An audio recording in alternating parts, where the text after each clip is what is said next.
வச்சிடுங்க. அமைதிக்கான ஒரு கருவியாக நான் இருப்பேன்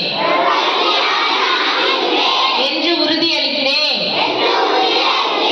சிந்தனை, சொல் மற்றும் செயலில் அகிம்சையை கடைபிடிப்பேன் என்று சபதம் செய்கிறேன்.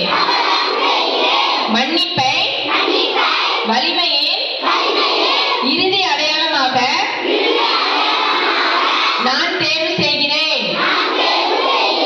நான் நினைப்பது, சொல்வது மற்றும் செய்வது ஆகியவற்றில் நல்லிணக்கத்தை தேடுவதற்கு நான் உறுதியளிக்கிறேன். இதுவே உண்மையான மகிழ்ச்சியின் சாராம்சம் என்பதை அறிந்து கொள்கிறேன். கோபம் அல்லது வெறுப்பு மூலம் அல்ல, அன்பின் மூலம்